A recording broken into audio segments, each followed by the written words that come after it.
Conspiracy theories, a discrimination lawsuit, and a sudden firing. Forget fake news. Here's the truth about the controversial talk show personality. If Tucker Carlson ever had doubts about his career path, all he had to do was look to his father as an example. His dad, Dick Carlson, worked as the director of Voice of America and as the CEO of the Corporation for Public Broadcasting. While his father's work clearly gave him access to the journalism world, Carlson didn't immediately gravitate toward that career path. He attended Trinity College and studied history, sort of. In an interview at the Columbia Journalism Review, Tucker revealed that he could typically be found drunk while in undergrad, though he did manage to graduate in 1991. After marrying his wife, Susan Andrews, Carlson applied to the CIA, but was turned down. Thinking that the news industry would be a good fit, Tucker's father gave him a piece of his mind when ruminating about the professional decision, saying, "You should consider journalism. They'll take anybody." From there, Tucker Carlson landed his first media job at Policy Review, working as a fact-checker. He told the Columbia Journalism Review of his very first gig, "I ended up working for this magazine because the standards are so low." Tucker Carlson found his way to CNN by 2000. Offering his thoughts on the Lieberman-Cheney vice presidential debate at the time, Carlson found his niche at the network and eventually landed his own show, The Spin Room, alongside co-host Bill Press. From there, Carlson jumped to the network's popular show Crossfire and was made the co-host in 2001. Carlson seemed to be panning out well as the talking head for Crossfire, until an encounter in 2004 changed everything. Welcoming fiery comedian and then Daily Show host Jon Stewart to the program, Carlson and Stewart got into it on camera. I do think you're more fun on your show, just my opinion. But Jon Stewart goes one-on-one with his fans. You're as big on your show as you are on any show. The moment did not bode well for Carlson, and by January 2005, then CNN president Jonathan Klein told the New York Times that Crossfire was being canceled. Klein said of the news, "There are outlets for the kind of show Tucker wants to do, and CNN isn't going to be one of them." From there, Carlson jumped to MSNBC, but his show there was canceled by 2008. Going into business for himself, Carlson launched the Daily Caller with Neil Patel.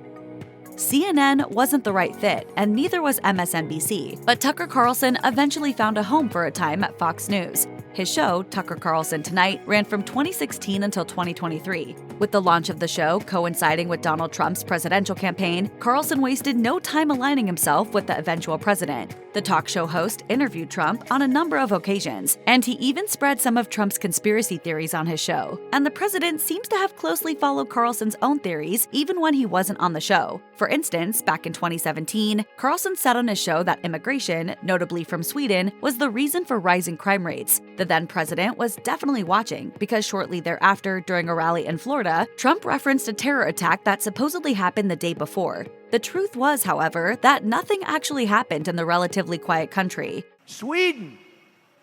Who would believe this? Sweden! No one. That wasn't the only time Carlson promoted conspiracy theories on his show. Throughout the course of Tucker Carlson Tonight, the anchor pushed a number of falsehoods into the public eye. He told his viewers that immigration, quote, makes our own country poorer and dirtier and more divided. He once said that the concept of white supremacy was a hoax, and that hate speech is, quote, a made-up category designed to gut the First Amendment and shut you up. Carlson went as far as to promote historically racist ways of thinking, such as the Great Replacement Theory, a false narrative that argues that people of color will replace white people as citizens and voters.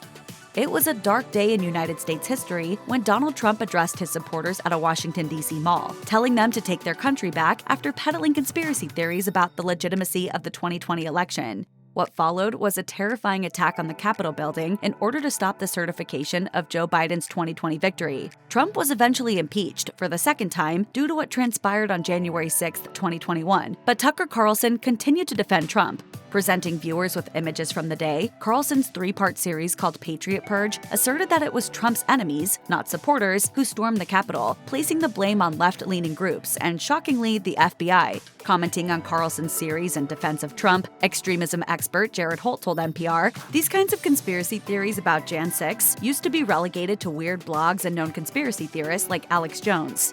In a way, you don't need conspiracy theorists like Alex Jones to even exist if Tucker Carlson is going to do the job of conspiracy theorists for them." The conspiracy theories about the 2020 election and its legitimacy continue to circulate to this day, thanks in part to Tucker Carlson. He has maintained that the election in which Joe Biden beat Donald Trump was not legitimate. In a profile with Time magazine, Carlson responded to a question about the election's results, saying, "Biden did win the election. Do I think the election was fair? Obviously it wasn't."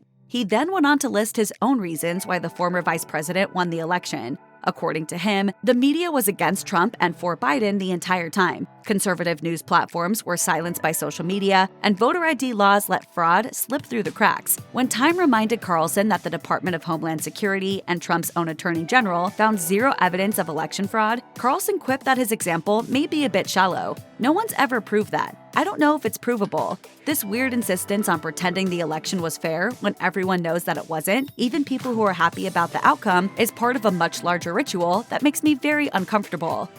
Given how synonymous Tucker Carlson and Fox News became over the years, it was a shock when the network announced they were parting ways with the talk show host. Announcing the news on April 24, 2023, Fox News said in a statement, "We thank him for his service to the network as a host, and prior to that, as a contributor." The network offered no reasoning behind the decision in their statement, adding more fuel to the speculation fire. A person close to the situation told CNN that the decision was made by chief executives Lachlan Murdoch and Suzanne Scott, noting that Carlson was told about his departure on the same day the public found out. Within Fox News, a source told CNN that some colleagues praised the decision, while others were genuinely surprised at the shakeup. An anonymous employee said of Carlson's departure, "There's a lot of relief generally, surprised they had the nerve to do it, and hope for a culture change." With such a high-profile firing comes risk, especially given Tucker Carlson's long-standing connection to Donald Trump and his influence over conservative politics. In the fallout of Fox News parting ways with the popular host, 8 separate sources confirmed to Rolling Stone that the network's executives have an oppo file on Carlson as a kind of insurance. When Carlson and Fox called it quits, the network put out a blanket statement thanking him for his work, but one of the insiders told Rolling Stone that the departure occurred on, quote, "the worst and messiest possible terms." With such risk, executives are said to have collected damaging information regarding Carlson in preparation for a worst-case scenario fallout. 2 sources confirm that Fox is ready to dispel the information in the file if Carlson takes aim at the network in the aftermath of his departure. Within the file are said to be complaints lodged by employees, detailing the hostile workplace environment created by Carlson, the former host's comments regarding higher-ups, and allegations regarding his own conduct in the workplace. On top of his other troubles, Tucker Carlson is facing a lawsuit lodged against him by a former senior booking producer of Tucker Carlson Tonight, Abby Grossberg. She filed 2 different suits against the former host, alleging that Carlson not only created a hostile work environment at Fox, but maintained a culture of sexism and harassment. Providing detail in the suit, Grossberg alleged that Carlson kept a photo of former House Speaker Nancy Pelosi in the newsroom, quote, "in a bathing suit revealing her cleavage." Grossberg also alleged that the newsroom staff were polled about which Michigan gubernatorial candidate they would want to have intercourse with, twice. In the wake of Carlson's departure from Fox, one of Grossberg's attorneys commented on the matter, highlighting the supposed toxic work environment that was created by the host. Attorney Tanvir Rahman said in a statement on the afternoon of April 24, 2023, Tucker Carlson's departure from Fox News is in part an admission of the systemic lying, bullying, and conspiracy mongering claimed by our client.